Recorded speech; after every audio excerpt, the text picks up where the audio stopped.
जूनजी ईतो की डरावनी कहानियों के बारे में तो आप सभी ने सुना ही होगा, मगर क्या आपने यामी शिबाई के बारे में सुना है? 2013 में शुरू हुए इस शानदार एनिमेटेड हॉरर सीरीज के 12 सीजन्स हैं, जहां हर सीजन में 13 एपिसोड्स हैं। मगर 13 ही क्यों? शायद इसीलिए क्योंकि नंबर 13 को अशुभ माना जाता है। हर एक एपिसोड सिर्फ 4 से 5 मिनट की है और सारी कहानियां किसी न किसी जापानीज ट्रेडिशन या फोकलोर पे बेस्ड है। वैसे अगर आप जापानीज फोकलोर पे दिलचस्पी रखते हैं तो उस पर मैंने एक डेडिकेटेड प्लेलिस्ट भी बना रखी है, जहां मैंने कुछ फोकलोर्स पर बातें करी हैं और आगे भी वहां पे वीडियोस आती रहेंगी। Coming back to the series, Yami Shibai को खास बनाती है उसकी एकदम यूनिक एनिमेशन, जिसमें एकदम कम मूवमेंट्स करके भी एक बेहतरीन कहानी प्रदर्शन की गई है। इसकी इंस्पिरेशन है कामीशिबाई, जापान की एक मशहूर कला, जहां गलियारों में एक स्ट्रीट थिएटर सेटअप किया जाता था और कहानियों को हाथ से बनी पेंटिंग्स को फ्रेम बाय फ्रेम दिखा दिखा कर बताया जाता था।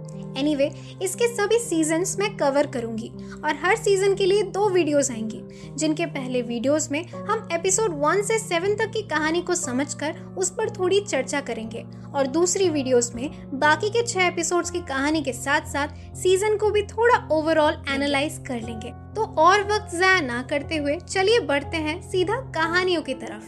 पहली कहानी है द तालिस्मान वुमन, जिसकी शुरुआत एक लड़के से होती है जो एक नए घर पर हाल ही में शिफ्ट हुआ था।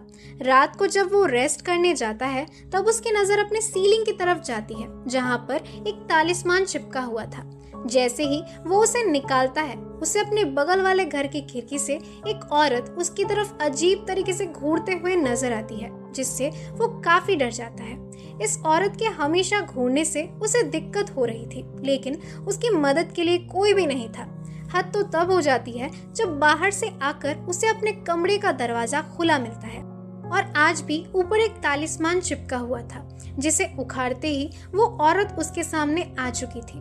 बाद में पुलिस आकर इस औरत को ऐसे रैंडमली लोगों के घरों में घुसने की वजह से गिरफ्तार भी कर लेती है, लेकिन जाते जाते भी वो बरबराते हुए इस लड़के को कुछ तो बोलने की कोशिश करती है। घर आकर जब वो साफ सफाई करता है तब उसे फिर से एक तालिस्मान दिखता है और पता करने पर इस बार तो उसे अपने टेबल के नीचे हजारों तालिस्मान मिलते हैं और गुस्से में वो सबको फाड़ देता है, जिसके बाद उसे उसके पीछे काफी सारी आत्माएं दिखती हैं जो शायद उसे खत्म भी कर देती हैं। यानी वो अजीब औरत उसका भला ही चाहती थी। ये तालिस्मान उसकी सुरक्षा के लिए ही रखा जा रहा था, मगर उसने उसे गलत समझा, जिससे उसे वो आत्माएं अपने जाल में फंसा सकी। जापानीज कल्चर में तालिस्मान या अफूड़ा बुरी शक्तियों को दूर रखने के लिए रखा जाता है, लेकिन अपने आधुनिकता के चलते वो तालिस्मान की पवित्रता को समझ ही नहीं सका। दूसरी कहानी है जानबाई, जिसकी शुरुआत एक आदमी से होती है जो अपने बिजनेस ट्रिप के चलते एक गांव में गया था, जहां एक पहाड़ से फिसलकर उसे काफी चोट आई थी।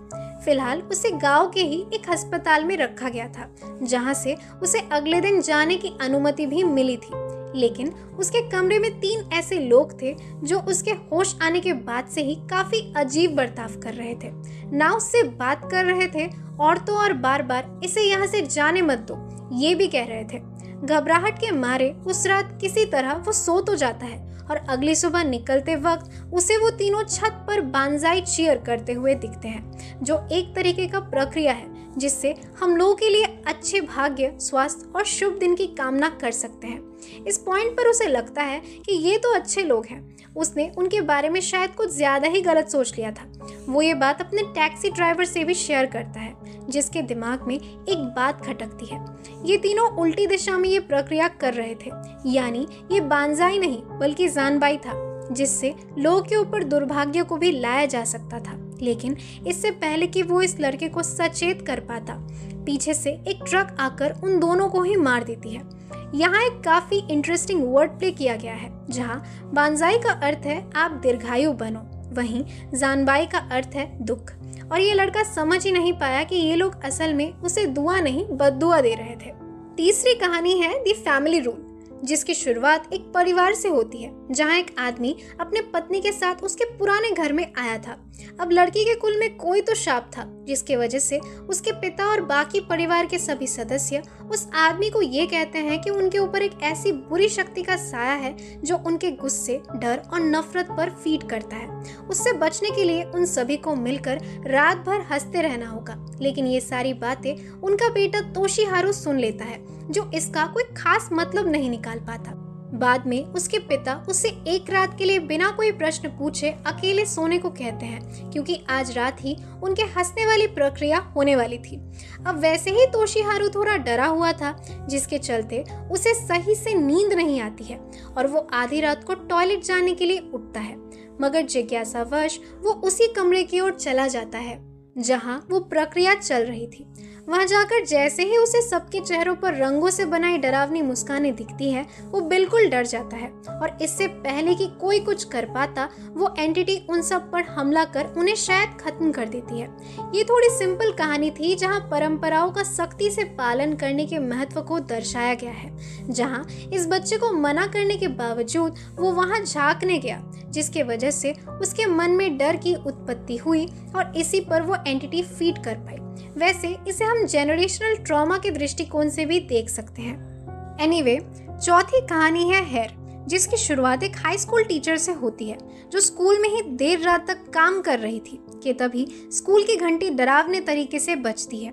जैसे ही वो कॉपियर से फोटोकॉपीज निकालने जाती है, अचानक उसे पेजेस पर बालों के भी प्रिंट्स दिखते हैं। चेक करने पर उसे अचानक कॉपियर मशीन में ही एक लड़की दिखती है, जो दूसरे ही पल गायब भी हो जाती है और वो ये सोचती है कि शायद थकान की वजह से उसे उल्टा फुल्टा दिख रहा होगा। लेकिन इसके बाद ही उसके सारे प्रिंट्स में बालों के प्रिंट्स भी आने लगते हैं, जो इतनी मात्रा में बढ़ जाता है कि डर के मारे वो मशीन ही बंद कर देती है और वो बालों के गुच्छे कॉपियर के अंदर चली जाती है, जिसे चेक करने पर उसे वैसे तो कोई नहीं दिखता, लेकिन अचानक उसके बाजू में एक घने बालों वाली भूतिया गुड़िया या बच्ची आ जाती है। वैसे इस कहानी का नाता ओकीको डॉल से भी हो सकता है, जापान की एक ऐसी भूतिया गुड़िया जिसके बाल निरंतर लंबे होते रहते हैं। पांचवी कहानी है द नेक्स्ट फ्लोर, जिसकी शुरुआत एक परिवार से होती है जो अपने बच्चे के जन्मदिन के लिए तोहफा खरीदने आए थे कि तभी उसके पापा को एक जरूरी काम से जाना पड़ता है और उसकी माँ ताना मारते हुए ये कह देती है कि उसके पापा को उनकी कोई फिक्र ही नहीं है। ये सुनकर उसके पिता बहुत दुखी हो जाते हैं और लिफ्ट में चढ़ते हुए ये कहते हैं कि सब उन्हें अकेला क्यों नहीं छोड़ देते। लिफ्ट के अंदर एक लेडी अटेंडेंट थी जो लिफ्ट को B4 के फ्लोर पर रुकवा देती है और सभी लोग वहीं पर उतर जाते हैं, जिससे ये आदमी थोड़ा घबरा जाता है। फिर ये लिफ्ट B13 में जाकर रुकती है, जो एग्जिस्ट ही नहीं करता था और एक लहूलुहान आदमी लिफ्ट में चढ़ने ही वाला होता है कि दरवाज़ा बंद हो जाता है।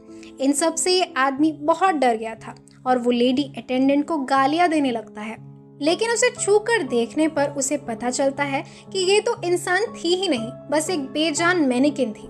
वो हाफते हुए अगले फ्लोर पर ही उतर जाता है, लेकिन इस फ्लोर पर एक भी इंसान मौजूद नहीं था। तभी हम स्टोर की सभी लाइट्स बंद होते हुए देखते हैं और अनाउंसर में ये बताया जाता है कि स्टोर अब बंद होने वाला था और जाने से पहले वो मैनिकिन उससे उसके अकेलेपन की मुबारकबाद देकर चली जाती है, यानी उसकी अनचाही इच्छा पूरी हो चुकी थी। ये कहानी उस कहावत पे बेस्ड है जिसके मुताबिक गुस्से या हताशा में कुछ भी गलती से मांग लेना नहीं चाहिए, क्योंकि किसे पता कब आपकी कौन सी कही हुई बात सच हो जाए। छठी कहानी है दी ओवरहेड रैक, जिसकी शुरुआत होती है एक ट्रेन में सफर करते आदमी के साथ। ये आदमी सारा दिन बस काम ही करता था और काफी ज्यादा थक चुका था।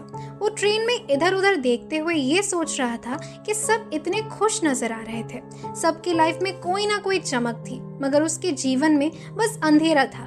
तभी उसे ऊपर के रैक में एक अजीब सा मांस का ढांचा दिखता है, जिसे वो अपने मन का वहम मान लेता है। मगर तभी ट्रेन अचानक से रुक जाता है और ये अनाउंस किया जाता है कि अभी अभी ट्रेन किसी इंसान से टकराया है जिसे बचाने के लिए इलेक्ट्रिसिटी बंद करनी पड़ेगी। और जैसे ही अंधेरा होता है उस आदमी को वो मांस का ढांचा जीवित होता हुआ नजर आता है। ये इकट्ठा किए गए मांस के टुकड़े जैसा कुछ था जिसमें आंख वगैरह भी लगी हुई थी और ये चीज उसे लपेट लेती है। और जैसे जैसे इसके दबाव से उसका दम टूटने लगता है वैसे वैसे उसके मन में एक आवाज उससे कहती है कि अब बहुत जल्द उसे बेहतर महसूस होगा। ये कहानी एक जिंदगी से हारे इंसान के मन का रिप्रेजेंटेशन है जिसे ये लगता है कि खुद को समाप्त कर लिया जाए तो सब ठीक हो जाएगा, मगर वो ये नहीं समझ पाता कि उनके मन का दुख एक दिन समाप्त हो ही जाएगा, मगर उनको कुछ हो गया तो वो वापस इस दुनिया की खूबसूरती को महसूस ही नहीं कर पाएंगे। खैर, 7वीं कहानी है कॉन्ट्रडिक्शन, जिसकी शुरुआत यूको नाम की एक लड़की से होती है जो सो रही थी कि तभी उसे अपनी दोस्त मायूमी का कॉल आता है जो उसे ये बताती है कि वो अपने बॉयफ्रेंड तोरू के साथ भूतिया जगहों की तलाश में एक काफी समय से बंद पड़े अस्पताल में चली गई थी, मगर वहाँ तोरू मस्ती मजाक में एक बंद कमरे में चला गया और तब से वो अजीब बर्ताव करने लगा था। डर के मारे मायूमी उसे वहीं छोड़कर आई थी और अब यूको उसे सांत्वना देते हुए अपने घर पर बुला लेती है, जिसके बाद मायूमी बार बार अजीब ढंग से क्या मैं जा सकती हूँ कहती रहती है, जिससे यूको थोड़ा डर जाती है।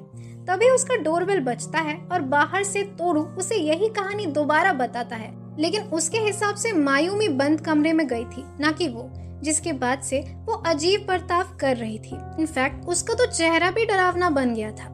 अब यूको पूरी तरीके से सहम गई थी और उसे समझ आ गया था कि कॉल पर उसने जिस मायूमी से बात की थी उस पर कोई बुरी शक्ति हावी हो चुकी थी और वो जाकर दरवाजा खोलकर ये तोरू को बताने जाती है, मगर जैसे ही वो दरवाजा खोलती है एक डरावने चेहरे वाला तोरू उससे कहता है, क्या मैं अब जा सकता हूँ?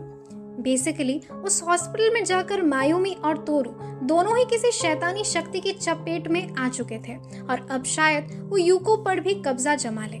जापानीज कल्चर और इंडियन कल्चर दोनों में ही ये कहा जाता है कि कुछ ऐसी शक्तियां होती हैं जिन्हें हमारे ऊपर काबू पाने के लिए हमारी अनुमति चाहिए होती है, तो ऐसे में वो कभी कभार किसी दोस्त या परिवार का रूप लेकर या उन्हें अपने कब्जे में करके हमारे पास आते हैं।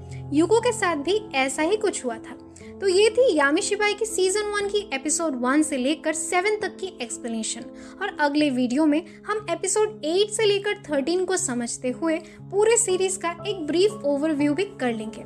आशा है कि इसके कंटिन्यूएशन के लिए आपको ज्यादा वेट भी ना करनी पड़े, तो चैनल को सब्सक्राइब करके बेल आइकन भी दबा दो ताकि वीडियोस आते ही आपको नोटिफिकेशन मिल जाए। इसी के साथ मिलते हैं अगले वीडियो पर, तब तक के लिए लेट्स कीप दिस एनोनिमस।